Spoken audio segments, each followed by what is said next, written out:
নমস্কার, আমি স্বর্ণকমলিকা চক্রবর্তী। আমার লেখা যে গল্পটা এখন পড়ব সেটার নাম হচ্ছে অধ্যবসায়। গঙ্গার তীরে গাছের নিচে মৃদু মন্দ বাতাস শরীরে লাগিয়ে জামা লিখতে পারবে কোনো দিন কল্পনাও করেনি। সে থাকে এক অজ পাড়াগাঁয়ে, যেখানে ছোট ছোট পুকুর রয়েছে। সমস্ত পাড়াগা দিয়ে নদী প্রবাহিত হবে এমন কোনো কথা নেই, তাই তারা নদী দেখে বড় হয়নি। ছোটবেলা থেকেই পড়ে এসেছে গঙ্গা হচ্ছে মা, পবিত্র নদী। গঙ্গা নদীর জল কখনো নষ্ট হয় না, তাই যে কোনো পুজোতে মায়েরা গঙ্গা জল দিয়ে সব কিছু শুদ্ধ করে নিত। তখন মনে হতো, এই মাকে কবে দর্শন করতে পারবো। বাবা, আমি পরীক্ষায় ভালো ফল করেছি, আমি শহরে গিয়ে পড়তে চাই। মেয়ের কথায় বাবা কী উত্তর দেবেন? বাবা শহরে যায়নি। শহর সম্পর্কে ধারণা খুব একটা ভালো নয়। অনেক মেয়েরা পড়া করতে গিয়ে অন্য রাস্তায় চলে যায়, মানে তাদের হয়তো ফুসলিয়ে অন্যদিকে নিয়ে যাওয়ার চেষ্টা করা হয়। যারা সোজা সরল তারা এই ফাঁদে পড়ে যায়। অর্জামা খুবই সিধে সাধা এক মেয়ে। সে যে যা বলবে তাই বিশ্বাস করবে, অতএব প্রতি পদক্ষেপে ঠকে যাওয়ার সম্ভাবনা।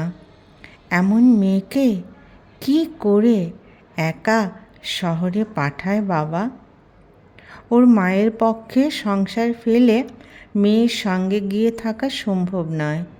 এদিকে মেয়ে নাছোড়বান্দা, সে যাবেই। মেয়ের জেদের কাছে হার মানল বাবা। মেয়েকে শহরের এক কলেজে ভর্তি করে দিয়ে বাবা বাড়ি চলে এলো। ওখানে মেয়েদের হোস্টেলও রয়েছে। যারা স্থানীয় তারা বাড়ি থেকে যাতায়াত করে। বাইরে থেকে আসা মেয়ে ও ছেলেদের আলাদা আলাদা হোস্টেলও রয়েছে। অতএব টেনশনের কোনো কারণ নেই। বাবা মা ভাবল কোনো চিন্তা নেই, কিন্তু সে প্রথম দিন কলেজে গিয়ে বুঝতে পারল বাবা প্রথম থেকেই মেয়েকে একা পাঠাতে কেন রাজি ছিল না। এবং বাবার ধারণাই ঠিক। সে গ্রাম থেকে এসেছে। তাদের সঙ্গের কিছু মেয়ে ওর সঙ্গে কথাই বলতে চাইল না। কেমন যেন একটা ভঙ্গি তাদের। সে একা একা হাঁটছে, মনে মনে চিন্তা করছে, কিছুদিন পর যদি সে ফিরে যায় তবে ওর এই বছরটা নষ্ট হয়ে যাবে। 1 বছর পিছিয়ে যাবে সে। বাবা বলবে, আমি আগেই বলেছিলাম, আমার কথা শুনলে না। মেয়ের জন্য বাবার যে অতিরিক্ত বেশ কিছু টাকা খরচ হয়েছে সেটা বাবা মুখে না বললেও সে বুঝতে পারছে। কিন্তু সে কি পারবে এমন পরিস্থিতিতে নিজেকে মানিয়ে নিতে? উল্টো দিক থেকে একজন ছাত্র একাই আসছিল। ওর সামনে এসে দাঁড়িয়ে বলল, তুমি আজ মনে হচ্ছে প্রথম এসেছো। আজ থেকে তো প্রথম বর্ষের ক্লাস শুরু হওয়ার কথা। তুমি একা কেন? কারোর সাথে পরিচয় হয়নি? সে বলল, আমি প্রত্যন্ত গ্রাম থেকে এখানে পড়তে এসেছি। আজই প্রথম কলেজে এলাম, কি করে পরিচয় হবে?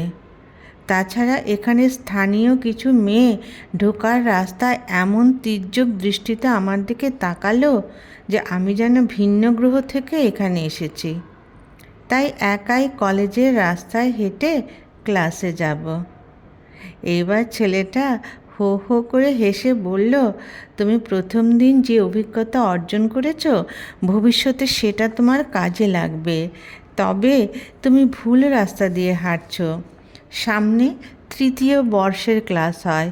তুমি পিছনে গিয়ে বাঁ দিক ধরে হাঁটবে। একটু হাঁটলেই যে রুমটা পড়বে সেটাতেই তোমাদের ক্লাস হবে। আমার আর একটু পরে ক্লাস শুরু হবে, না হলে তোমাকে পৌঁছে দিতে পারতাম। ছেলেটি চলে গেল। ওর কথা অনুযায়ী সে আবার সেই পথে হাঁটতে লাগলো। সে ক্লাসে পৌঁছে দেখে মোটামুটি সবাই বসে আছে। সে গিয়ে চুপচাপ পিছনে বসে পড়ল। সবাই তাদের স্কুলের বন্ধুদের সঙ্গে কথা বলছে। ব্যতিক্রম সে। মনে মনে ভাবছে, সে কি ভুল করল এখানে এসে? মনের সঙ্গে যদি পরিবেশ মেশাতে না পারে, তবে বইয়ের পড়া যে কিছুই মাথায় যাবে না। থাকবে আবার হোস্টেলে। থাকতে পারবে তো? কেউ কি ওর বন্ধু হবে না? সে জানে না। স্যার ক্লাসে এসে পড়লেন। সবাই চুপ করে দাঁড়ালো। স্যার সবাইকে বসতে বললেন। স্যার রোল কল শুরু করলেন। এতদিন ক্লাসে বড় জোর 50 থেকে 60 রোল কল হতো। স্যার 200 ডাকছেন। সে ভাবছে, তাদের গ্রামের ছোট স্কুল, সব মিলিয়ে খুব একটা ছাত্রছাত্রী থাকতো না, আর এখন এক ক্লাসেই এতজন। আজ প্রথম দিন বলে সবাই উপস্থিত। স্যার 260 অবধি ডাকলেন। বললেন, এই নাম্বার আরও বাড়বে, কারণ আরও সিট রয়েছে এবং কেউ ভর্তি হতে এলে তাকে ফেরানো হবে না। শিক্ষা প্রত্যেকের দরকার এবং সেটা থেকে যেন কেউ বঞ্চিত না হয়। আজ আমার মনে হচ্ছে এটা ক্লাস নয়, কোনো সভাঘর। তাদের গ্রামের স্কুলে কোনো গণ্যমান্য অতিথি এলে হল ঘরে সবাইকে একসাথে বসানো হতো বক্তৃতা শোনার জন্য। এখানে সব ঘরই হল ঘর। স্যার স্পিকার নিয়ে কথা বলছেন। সে সবার পিছনে বসেছে। মাইক না থাকলে সে স্যারের কথা শুনতেই পেত না। প্রথম দিন স্যার বললেন তিনি আজ পড়াবেন না। প্রথম দিন, প্রথম কলেজ, প্রথম ক্লাস, একটা অন্যরকম অনুভূতি। স্কুলের গণ্ডি শেষ, একদম বড়দের জগতে প্রবেশ করার প্রথম সিঁড়ি। কাজেই জেনে বুঝে সবাই যেন সিঁড়িতে পা দেয়। উল্টো পাল্টা পা পড়লে জীবনটাই উল্টো পথে চলে যাবে। তখন আর সেটাকে সোজা পথে আনতে পারবে না। স্যার এবার বললেন সবার পরিচয় নেবেন। তিনি প্রথমেই নিজেই পরিচয় দিয়েছিলেন। অর্জামা দেখতে পাচ্ছে মোটামুটি সব স্কুল থেকে অন্তত 5 জন করে এসেছে এবং সবাই কাছাকাছি এলাকার। একটু দূরে আছে সেটার সংখ্যা খুব কম। ওর পরিচয় দেবার পালা এলো। সে যখন ওর গ্রামের নাম বলল, স্যার খুব খুশি হলেন। বললেন যে জীবনে সংগ্রাম না করলে সাফল্য আসে না। নিজেকে একা লড়তে হবে প্রতিষ্ঠিত করার জন্য। সব স্যার ম্যাডাম সব ছাত্রছাত্রীদের পাশে সবসময় আছে, তাদের সঠিক রাস্তা দেখিয়ে দেবার জন্য। কাজেই অন্য কোনো দিকে মন না দিয়ে নিজের অভীষ্ট সাধনে সবাই যেন এগিয়ে যায়। স্যারের কথাগুলো শুনে নিজের মনে যেন একটু বল এলো। নিজেকে জীবনে প্রতিষ্ঠিত করার জন্যই তো সে বাড়ি ছেড়ে একা এত দূরে পড়তে এসেছে। কে কোন তির্যক দৃষ্টিতে ওকে দেখলো তাতে ওর বয়েই গেছে। সে কিছুতেই ফিরে যাবে না। নিজের হাতে টাকা রোজগার করে সে বাবার হাতে তুলে দেবে। অবশ্য সেই দিনটা আসতে অনেক দেরি আছে। তবে একদিন আসবে সেই দিন, যেদিন বাবা বলবে মেয়েকে শহরে পাঠিয়ে কোনো ভুল হয়নি। হোস্টেল, ক্লাস এসব নিয়ে কয়েকদিন ধরে চলছে। সেই মেয়েগুলো ওর সাথে কথা বলতে চায়নি। গ্রাম থেকে এসেছে বলে স্যারের বক্তব্য শোনার পর ওরাও এখন ওর সাথে কথা বলে। নিজেরা বাড়ি থেকে কলেজে চলে আসে, বাড়ি গিয়ে মায়ের হাতে রান্না খায়। আর ওরা কত কষ্ট করছে নিজেকে তৈরি করার জন্য। আসল ছাত্রী তো অর্জামা ওরাই। কাজেই কথা তো বলতেই হবে। এমনিতে ওরা খুব একটা খারাপ নয়, একটু ভাব ধরেছিল আর কি। সেটা এখন আর এতটা নেই। কলেজের রাস্তায় আনমনা হয়ে হাঁটছে অর্জামা। ওর যে বাঁ দিকে টার্ন করতে হবে সেটা সে ভুলেই গেল। অন্যদিন কেউ না কেউ বন্ধু থাকে, আজ কেউ নেই, সে একাই হাঁটছিল। এমন সময় সেদিনে সেই সিনিয়র ওকে দেখল, সামনে এসে বলল, এত দিনও ক্লাসের রাস্তা চেনা হলো না? সে অবাক হয়ে বলল, মানে? সিনিয়র হেসে বলল, মানে হচ্ছে তুমি থার্ড ইয়ারের ক্লাসের দিকে যাচ্ছ। তুমি কি এই কয়দিনে ফার্স্ট ইয়ার থেকে থার্ড ইয়ারে উঠে গেছো? এইবার যেন সম্বিত ফিরল অর্জামার। সে বলল, আমি একদম খেয়াল করিনি, সরি। সিনিয়র বলল, ওই দিন তো সময়ের জন্য তোমার নামটাই জানা হয়নি। আমি বিশ্বা বসু, তুমি? অর্জামা ওর নাম এবং ফোন থেকে একটা মিস কল দিল। বলল যে কথা বলতে খুব ইচ্ছে থাকলেও এখন কথা বলতে পারবে না, কারণ ক্লাসের সময় হয়ে গেছে। বিশ্বা বসু বলল, কোনো ব্যাপার নয়, কলেজে এমনিতেও বেশি কথা বলা উচিত নয়, ফোনে রাতে কথা বলবো। বিভিন্ন কলেজের মধ্যে বিতর্ক প্রতিযোগিতা হবে। বিশ্বা বসু বলল অর্জামা অংশগ্রহণ করতে। সে রাজি নয়। গ্রাম থেকে এসেছে, স্টেজে উঠলে হয়তো নিজের নামই ভুলে যাবে।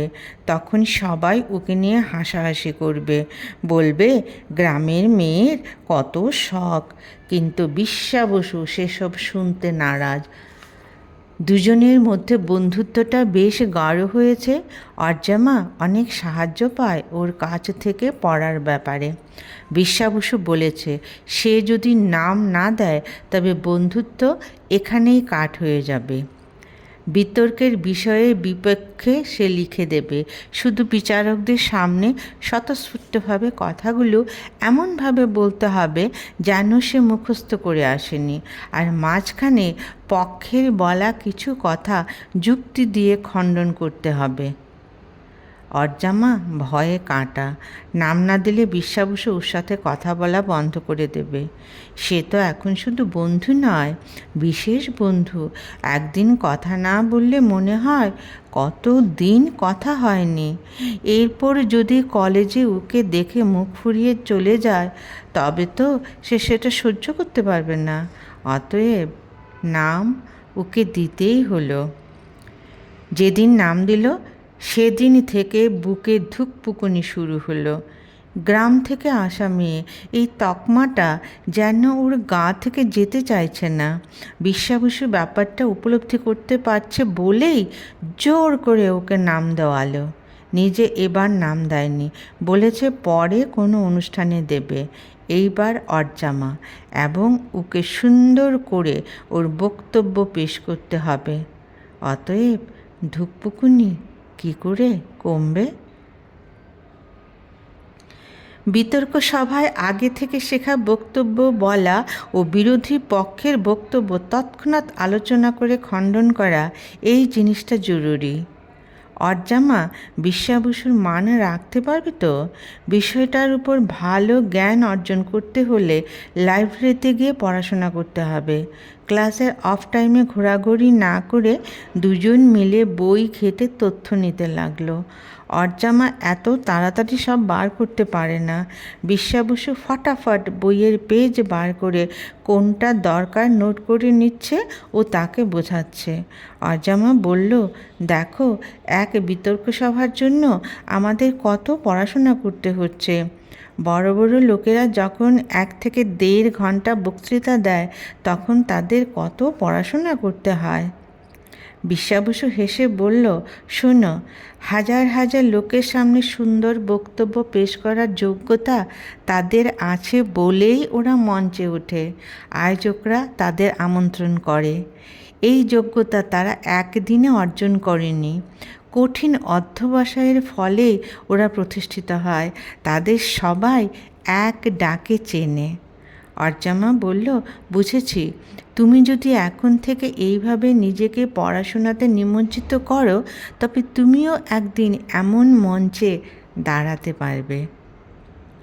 বিশ্বা বসু বলল, জানি না আমি ওই জায়গায় পৌঁছতে পারবো কি না, তবে আমার স্বপ্ন সেটাই, এবং এই লক্ষ্যেই আমি এগোচ্ছি। অজামা বলল এখন সে বুঝতে পারছে সে কেন অধিকাংশ সময় লাইব্রেরিতে কাটায়। বই হচ্ছে সবচেয়ে ভালো বন্ধু।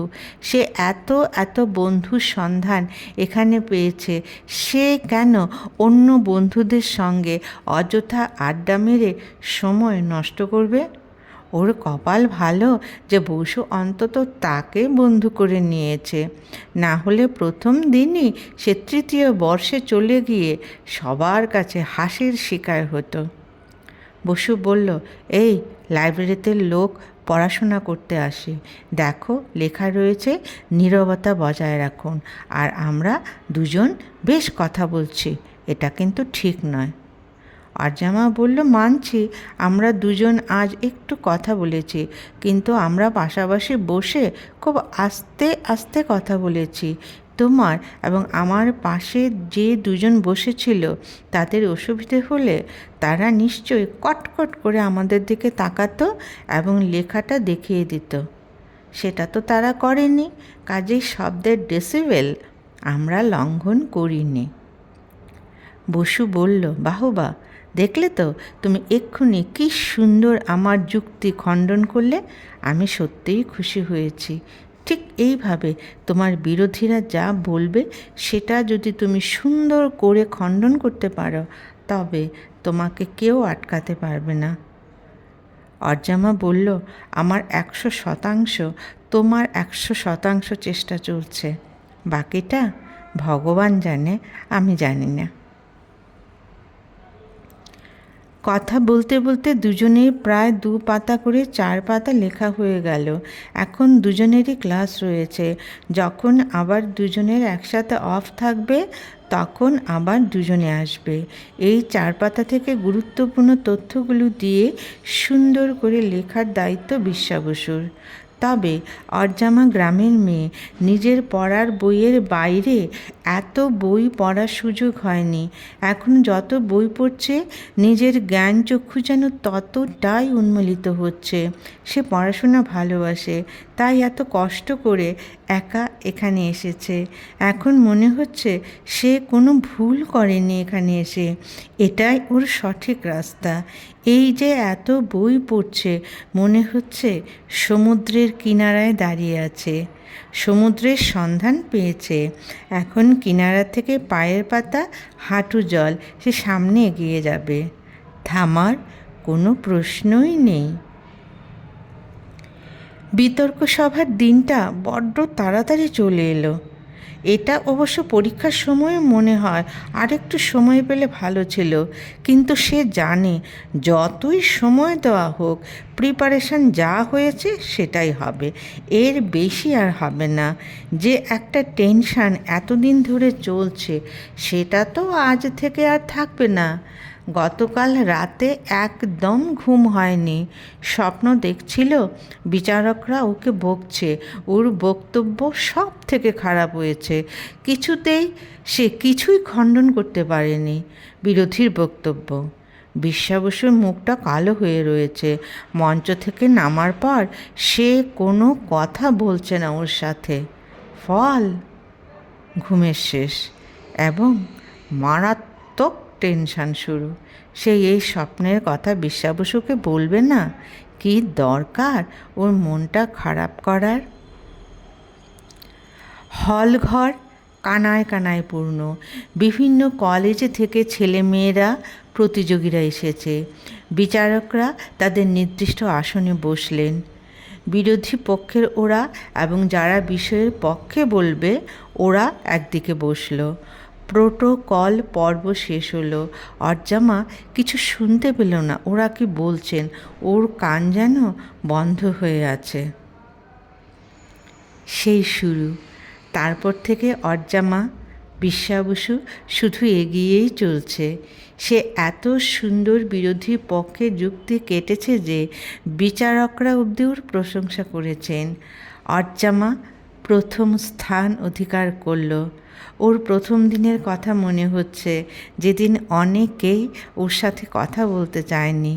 ব্যতিক্রম ছিল এই বিশ্বা বসু। সে না থাকলে সে তো নামই দিত না।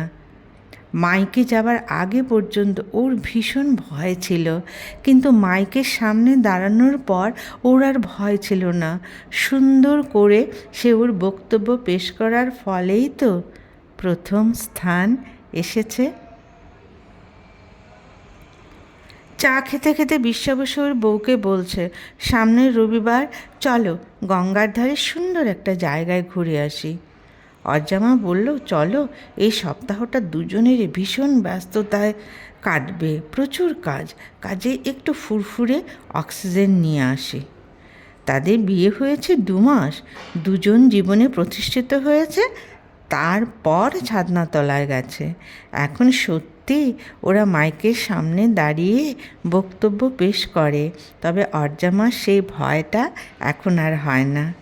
এখন সেই কলেজের দিনগুলোর কথা মনে হলে মনে হয় কী ভীতু ছিল তখন। এখন তো অনেকবারই গঙ্গামা দর্শন হয়েছে, তবে তীরে বেড়ানোটা প্রথমবার হবে। বিশ্বা বসু গাড়িটা থামালো। একটু হেঁটে যেতে হবে, এখানে ওরা এর আগে আসেনি, তাই লং ড্রাইভ করে ওরা এলো। গঙ্গা যেন তাদের বরণ করে নিল মৃদু মন্দ হাওয়া দিয়ে। ভীষণ ভালো লাগছে দুজনের। খুব চাপে কেটেছে সপ্তাহটা, তাই এই বেরোনোটা দুজনেই উপভোগ করছে। অর্জামা বলল, তুমি একটু হেঁটে এসো, আমি এই চেয়ারটায় বসে কিছু লিখব। বিশ্বা বসু বলল, ঠিক আছে, তবে 5টার সময় কিন্তু এটা বন্ধ হয়ে যাবে। অর্জামা হেসে বলল, না না, মাঝখানে লাঞ্চ খেতে হবে তো, এখানে লাঞ্চের কোনো ব্যবস্থা নেই, তাই তখনই বেরোবো। বিশ্বা বসু গঙ্গার পাড় দিয়ে হাঁটতে লাগলো। অর্জামা লিখছিল, সুখী দম্পতি তো এদেরই বলে। নিজের কঠোর অধ্যবসায়ের ফলে ওরা আজ এই জায়গাতে পৌঁছেছে। নমস্কার।